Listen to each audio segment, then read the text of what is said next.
ए दुनिया रे श्रेष्ठ किए धन संपद कौन मनीष को श्रेष्ठ करि थाए। गोटे छोट कहानी कौन सी एक जंगल रे जने ऋषिंकर आश्रम थिला। ऋषि अत्यंत वृद्ध हो जाइथिले। परलोक गमनर समय निकट होई आसीथिबारु तांकु चिंता लागिला जे मोर अंते ए आश्रमर दायित्व संभाळिबो किए। एथिपाई से निजर तीन शिष्य संजय मोहन आउ रामर परीक्षा नेबा पई से निश्चित कले।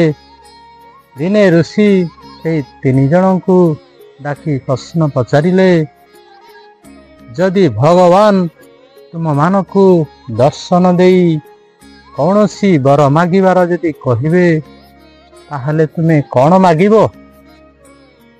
शिष्य संजय कहिला, हे गुरुवर मु तो संसारर सब विद्या प्राप्त करिवार वर मागिबी।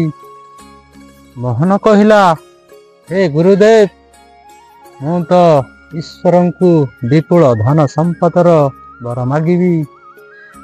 राम कहिला, हे आचार्य श्रेष्ठ मु तो ईश्वरंक ठारू ए मानव मानकर कल्याणर वर मागिबी। रामंकर उत्तर रे ऋषि अत्यंत संतुष्ट हो प्रसन्न हो गले।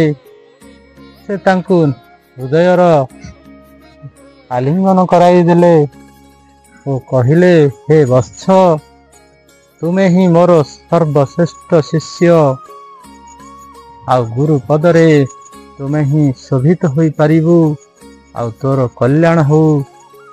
एपरी कही गुरु रामंकु से आश्रमर दायित्व भार देइथिले। तेणु एई छोट विषयर उपस्थापनरु आमे कौन जानिले जे समस्तंकर उन्नति कामना करे से ही सर्वश्रेष्ठ होई थाए।